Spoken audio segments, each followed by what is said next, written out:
All right, it is time for the last five films I've seen, or more succinctly, six of the last 15 films I have seen. Hey everyone, it is Shannon, and I'm super excited to be here today and to share with you this video. This is going to be my third of my set of three videos catching up with the films that I've seen this year. I did do one for January. I did do a film wrap up for my January watches, but from February till the early part of May, I've seen 15 films and thought it would be fun to do the sort of quick fire response, have spinner wheel at the ready style of film catch up. And I have done two videos so far, but in video number two, I only got through four titles. So we have six left to talk about. So these will be spoiler free. They are more response reactionary experiential over standard reviews. It's just chatting a little bit about each of the movies that I have seen. So, as we need to get through six, let's get the party started. So, first up, we have.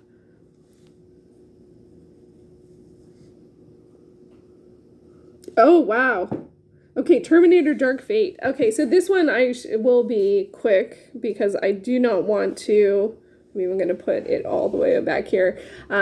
Because it's the last or most recent in a series, and I don't want to say too much about it. So Terminator Dark Fate is one where the reason to see was one, it's Terminator.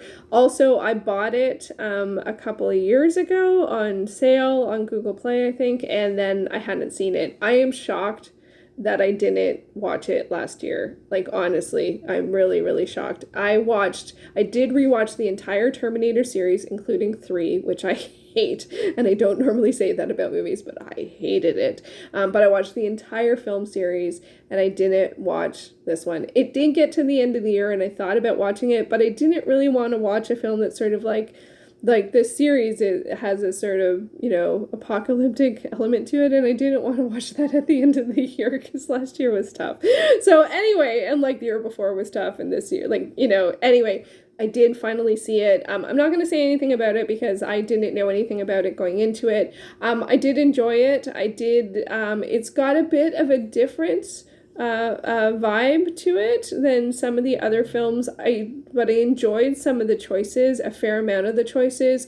There were some really great moments in terms of lines and characters and just little snippets here and there.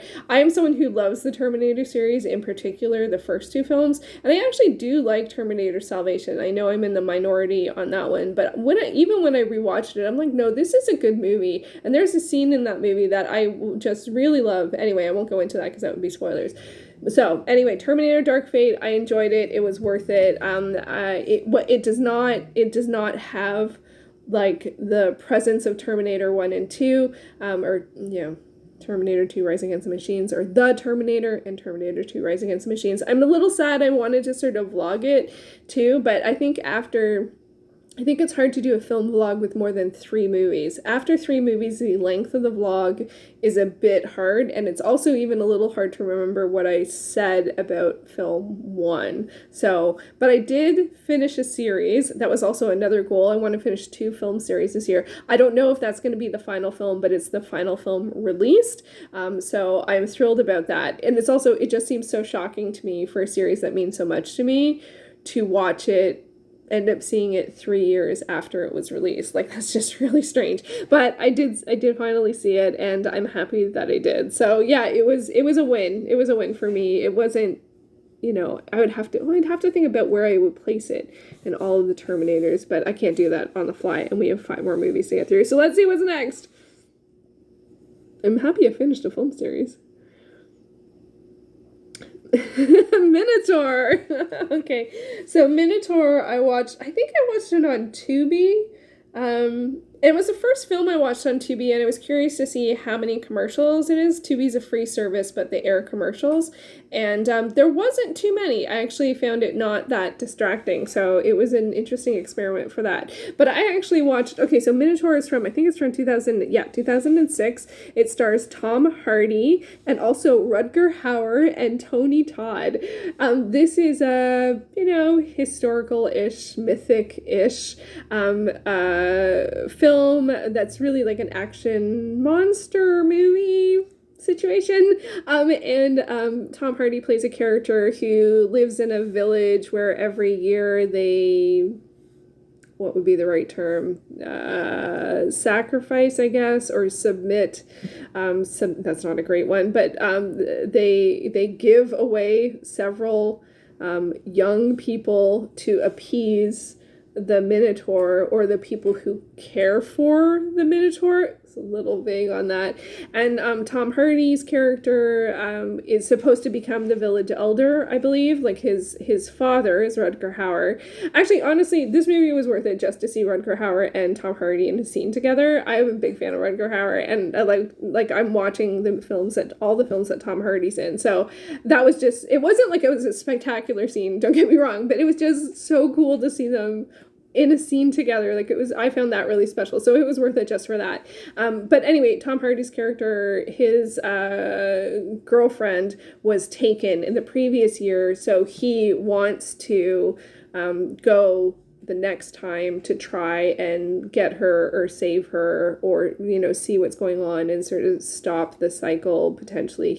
No, I don't think that's his goal. He just wants to he doesn't think it's fair, and so he wants to get his girlfriend back. So, and this really is like a monster movie. We have a Minotaur situation and a labyrinth-ish situation and stuff and action and stuff. Like, it was entertaining without question. I actually really do like monster movies, and one of my goals this year is to watch more monster movies. I think I decided that after watching this. It's not, brilliant cinema or anything, but it was definitely entertaining. Tom Hardy is a good actor, and he is good in this. Rutger Hauer's good in this. Tony Todd. Oh, I love Tony Todd. He plays a sort of like iconic bad guy character that he often plays and does it well. But there was lots of sort of like running around in the labyrinth and, just sort of action movie, monster movie type of stuff with it actually had a sizable cast in terms of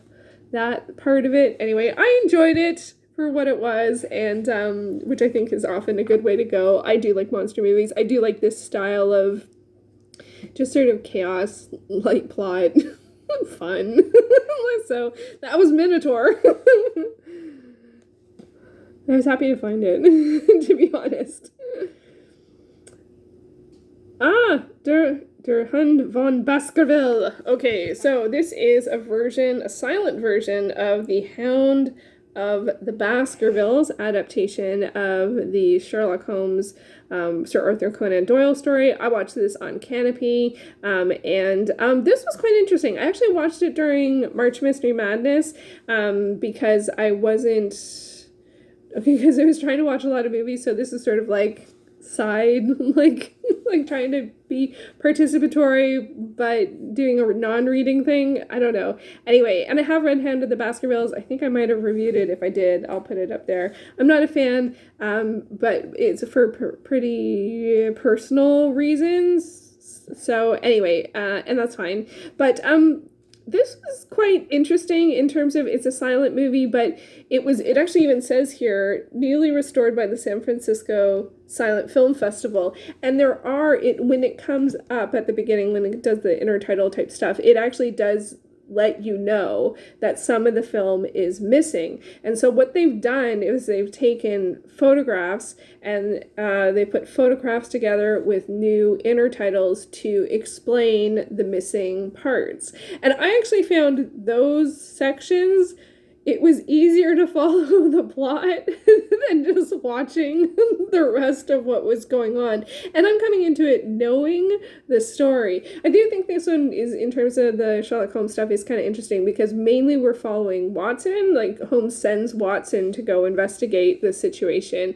And I think we do generally follow Watson. I think it is one of those dynamics. But this one, he's really the one on the scene kind of thing. And so it's one of those those weird things because even though I don't love the story or I didn't love the reading experience for whatever reason, for my own personal reasons, I do like watching adaptations, and I like watching multiple adaptations for some of the things I've seen because one helps you understand something and it helps you see different interpretations. I actually think this is a pretty traditional interpretation of the story, if I remember correctly. It has been a while, but I've seen some different creative interpretations, and I think this one is pretty much like, yeah, that's the story. So if I remember correctly, it's been a while. This is one of the earliest ones that I have seen. I am happy that I watched it. I don't watch tons of silent film, but I like to occasionally. It's a different form of viewing, I feel, energy, and I do like how expressive it can be and how the strong contrast there can be with the characters or the lighting and stuff like that, because they're almost always black and white, and so that can be really dramatic and telling, and you have to interpret things a bit differently. So I find that fun, and so I should be... I should add more silent films to the roster. They're not all great, just like any, genre type format, whatever, but it does remind me to keep them in the running. So that was The Hound of the Baskervilles that says 1929, but I thought it was earlier. Anyway, I'll leave a link down below. What is next? Are we halfway done? Oh, Minotaur, already talked about it. Oh, Terminator Dark Fate, already talked about it.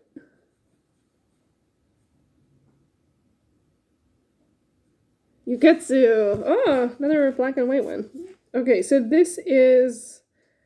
Oh, we have a bit of a spooky theme with this one. So this is a Japanese film, and it is centered on, I think, a bit of a folk horror situation.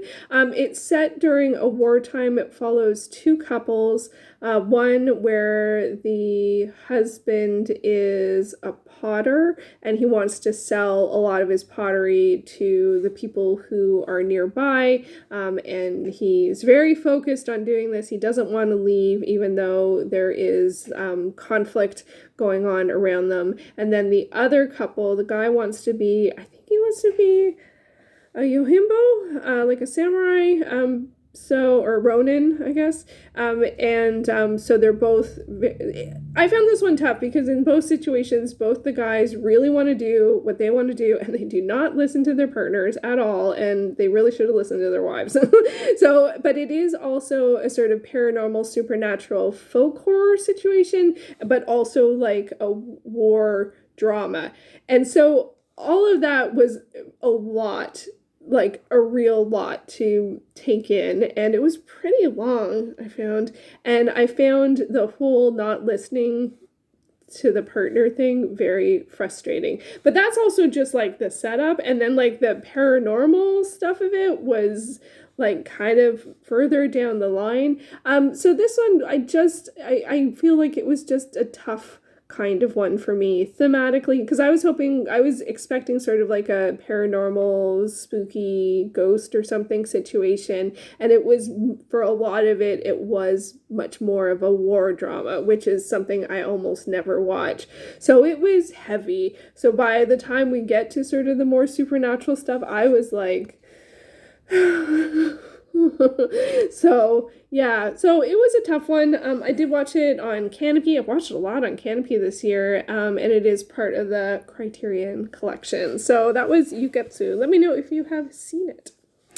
All right, what's next? I think we only have 2 to go, so I might have to start just picking them if they don't get picked. Battle Freestyle. Okay, so Battle Freestyle is a Norwegian film about hip-hop dancers, and it is a sequel to Battle, which I watched last year, and for one of my film vlogs, actually. I was looking for a film about the performing arts, and that's what I picked. And again, this year, one of my goals is to watch films about the performing arts. So this is about dance, So it qualifies. I was actually a little surprised to see a sequel to Battle. And this follows, they both follow different dance film formulas, shall we say. And this one sort of follows the formula of there's a dance competition and going to the dance competition and people having a bit of a different opinion on if they should go or if they shouldn't go and how much effort that they should or shouldn't put into it and that kind of thing. And then it also is a bit of a later coming of age for the protagonist, who's the protagonist for both films, and she's the woman in the front here because of some relationship stuff. And so this one I enjoyed, but I did feel like there wasn't tons of dance, and there was a fair amount of the dance was done by people who aren't the group that we're following. And then I did also find some of the relationship conflict dynamics were sort of like the same thing again and again and not talking to people. People who read romance novels will know what I'm talking about there. That's sort of just like the one conflict that doesn't edge very much. But given that there are sort of like multiple things going on with the protagonist, it does make sense, but it's a little hard to see when it's just like, just talk to each other. Just talk to each other. So anyway, so I enjoyed this. It also has a female director, which is something I'm trying to watch more films by female directors this year. So this works for that as well. And that actually leads right into the last one, which I'm shocked is the last one and is easily one of my favorite films of the year so far, also with a female director, and that is Turning Red. Oh my God, this was so good. I love this so much. So this is a Disney film. It's an animated film. It's on Disney, and it is set in Toronto, in Chinatown, and I'm like, I know where that is. I have taken that streetcar. I know, like, it was just like, there's so many things. I was like, because I'm a Torontonian. And this is also a coming-of-age film for a younger character. I'm trying to remember how old she is. Probably more like 12. It was absolutely wonderful. Absolutely wonderful. I loved it so much. I'm actually a little surprised I haven't seen it again. Here's another just absolutely delightful look at some of the characters. This is the protagonist. I loved it so much. So this one also has to do with like family expectations and sort of living in two worlds. Oh, that got a little darker on that. Not living in two worlds, like trying to appease family expectations and how you want to engage socially and what happens when those are different. And she has a really great friend group and like sort of the overwhelm of emotions and embarrassments. And there's so many coming of age stuff. And it's like, wow, we do not see this kind of coming of age for girls very often. And I thought it was fabulous to see it, from loving from personal, like really personal stuff, to the love of a boy band. Like, I can't remember, what were they called? Four Town. Like, it was just, there was so much awesomeness in this movie. It was a complete joy from start to finish. I loved it so very much. Highly recommend. Absolutely will be one of my favorites from the year. It was amazing. So that is it. We got through all the films. Let me see. Yeah, let me just double check. Yep. Battleship, Terminator, Minotaur, Turning Red, Hound of the Baskervilles, and Ugetsu. That is a very strange combination. But that is what I watched. So that is the finale for these set of 3 films of what I watched between February to early May. I hope to do more film-related videos. I really enjoy doing them this sort of like very fast-paced, random catch-up style, so I hope you enjoyed them as well. Let me know if you've seen any of these movies, if you are planning on seeing any of them. Let me know, I don't know, your favorite maybe animated movie or Disney movie. Turning Red was just, it was great. It was great. And another 2022 release. So that one and Battle Freestyle were both 2022 releases. I try to watch not all new releases, but I try and make sure I keep them in the mix, and I think that I did. So there we go. We are caught up. I don't know what my next film-related video will be, but I will be back soon with a video of some sort. And yeah, thank you so much for watching. All right, take care.